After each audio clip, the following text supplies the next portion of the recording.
minasyaitonirrajim. Bismillahirrahmanirrahim. Siapapun yang bergerak di dunia kesehatan, berurusan dengan penyakit, berurusan dengan menterapi orang, membantu orang untuk menjadi lebih baik, maka terapis itu harus sehat, wajib sehat. Terapis itu nama lainnya di dunia yang non medis. Nah, yang disebut sehat adalah balasan adil dari Allah atas perbuatan baik kita. Perbuatan baik kita, niat baik kita yang kita niatkan untuk sehat. Maka cakupannya diantaranya adalah berpola hidup sehat itu istirahat. Coba ditinggali kalau di rumah sakit ada jaga malam, perawat dan juga dokternya. Luar biasa jaga malam. Kan sudah ada itu ayatnya. Ciptakan malam untuk istirahat, siang untuk bekerja. Jadi kalau kita waktu malam untuk bekerja, siang kita bolak-balik maksudnya malam untuk bekerja, siang kita tidur. Wah, itu luar biasa. Seminggu 2 kali aja luar biasa. Alhamdulillah kan kita non medis, kita bisa menjaga waktu-waktu kita. Mungkin ada waktu-waktu istimewa darurat ketika orang-orang memang sedang butuh, nah kita terpaksa. Tapi semaksimal mungkin ini enaknya kalau kita yang non, enaknya di situ. Orang tidak menuntut kita untuk bekerja selalu ada setiap waktu. Jadi kita harus mengatur istirahat kita. Kalau sudah diparingi kelonggaran, bersyukur, maksimalkan istirahat, tidak usah begadang, jangan sampai ngerokok di luaran sampai jam 12, jam 10 malam. Luar biasa. Apapun jenis terapinya, kalau kita tidak menjaga pola hidup kita, kalau kita sendiri tidak meyakini, tidak berpegang pada prinsip-prinsip kesehatan, ya bagaimana mungkin kita bisa membawa kesehatan pada orang lain ya? Guru matematika tidak suka matematika, gimana? Guru matematika tidak bisa matematika, gimana?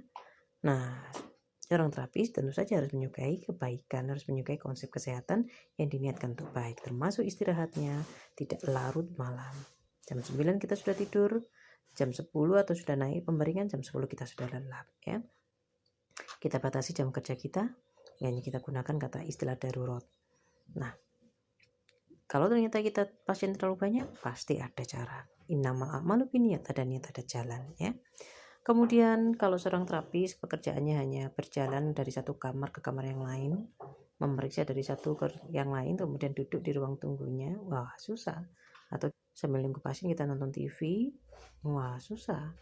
Harus ada geraknya ya, karena kita makan itu kan untuk bertenaga, untuk tenaga berkegiatan. Kok kita tidak ada kegiatannya, hanya jempolnya, hanya pantatnya saja yang pindah. Wah, efeknya luar biasa. Apapun jenisnya, apalagi kok jenis terapi kita, apalagi kok terapi itu melibatkan energi yang besar seperti akupuntur, seperti pijat, urut, kemudian kiroprasi. Wah, itu energinya besar sekali. Kalau kita tidak sehat, maka melalui pori-pori kita akan menyerap energi tidak sehat dari orang lain, dan kita sendiri juga mengeluarkan energi tidak sehat dari pori-pori kita ke orang lain yang kita sentuh. Wah, itu akan semakin tidak baik. Lain dengan bekam, persentuhannya kita tidak seperti pijat kan. Akupuntur juga persentuhannya tidak seperti pijat, tapi tetap saja harus menjaga kesehatan karena ada gas beracun kalau kita bekam itu ya. Ketika dibuka gasnya keluar. Nah, penting sekali harus olahraga. Kemudian jenis makanan, coba saja sambal setiap hari, coba aja kerupuk setiap hari, bakso setiap hari, coba aja setiap hari makan berlemak ataupun yang lainnya. Wah, lagi-lagi kita ini kan bergerak di dunia terapis, di dunia kesehatan, maka kita harus sehat. Kenapa banyak ahli pijat ya yang tradisional mereka sakit, dan ketika tua mereka sakitnya parah, atau dalam 1 tahun mereka ada sakit parah sekitar 3 bulan, 2 bulan. Nah, itu sebetulnya karena kondisi kelelahan, tidak mengatur jam kerja, istirahatnya kurang, kemudian juga gerak. Ada banyak juga ahli-ahli pijat akupuntur, pijat sama urut atau kiroprasi yang tradisional, itu mereka juga banyak yang petani. Itu juga luar biasa efeknya ke kesehatan mereka, sehingga kondisi makanan mereka, meskipun mereka masih makan sambal, makan micin, itu masih tercover. Kenapa? Karena gerak luar biasa. Dengan gerak itu luar biasa efeknya ya. Cara makan juga. Cara makan ini boleh dari jam-jamnya, seberapa banyak itu sangat berpengaruh. Kalau kita cara makan juga termasuk kombinasinya ya.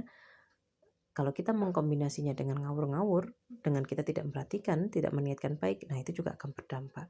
Makanya kalau kita sering ketemu sama terapis-terapis yang tradisional, itu mereka kelihatan sehat sekali karena mereka bergerak, karena mereka ngarit, karena mereka pergi ke sawah.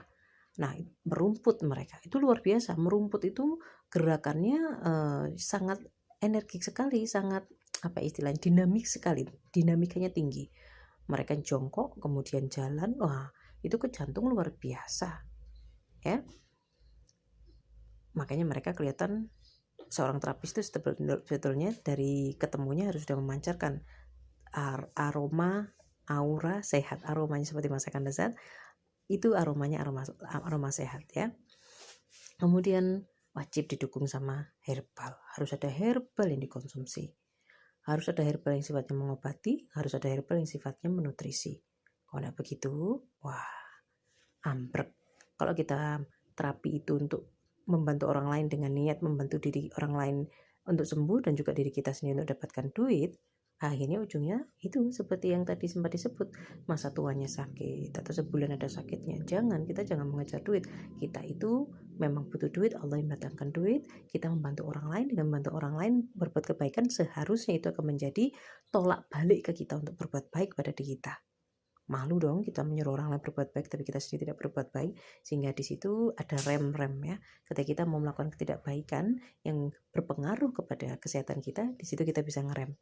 Ketika kita mau tidak percaya pada konsep-konsep kebaikan yang sederhana seperti jaga pola makan, pola istirahat, itu kan hal yang sederhana ya, yang sebetulnya tidak perlu diperdebatkan. Nah, itu kita akan ngerem lagi. Jadi tidak perlu ada perdebatan yang panjang. Apalagi seorang terapis dia ngerokok, dia mengurut sebegitu rupanya, dia harus kiropraksi sebegitu rupanya, bagaimana mungkin dia merokok? Kita sama-sama tahu, meskipun ada brand makro kayak atau apa, kayak kita sama-sama tahu merokok itu akan berdampak apa secara kesehatan. Jadi tidak masuk akal. Okay? Berherbal yang bersifat mengobati dan juga menutrisi ya, itu penting. Apa saja? Banyak ya. Bisa cukup dengan madu saja, bisa membuat racikan sendiri, mohon petunjuk pada Allah, atau bisa beli nutrisi yang ada banyak di pasaran. Nomor 1, mohon petunjuk pada Allah, pasti akan diberitahu ya, pasti akan diberi petunjuk. Baik, mari kita jadi terapis yang wajib sehat harus sehat. Mari kita sehatkan diri kita sendiri, mari kita tolong diri kita sendiri sebelum kita menolong orang lain. Bagaimana mungkin seorang yang buta menolong orang yang lain yang tidak buta? Bagaimana mungkin seorang yang sehat bisa menolong orang yang tidak sehat? Itu karena kita sehat, tahu caranya sehat, makanya kita bisa menolong orang yang tidak sehat. Dimohon kami menjadi baik. Terima kasih banyak. Assalamualaikum warahmatullahi wabarakatuh.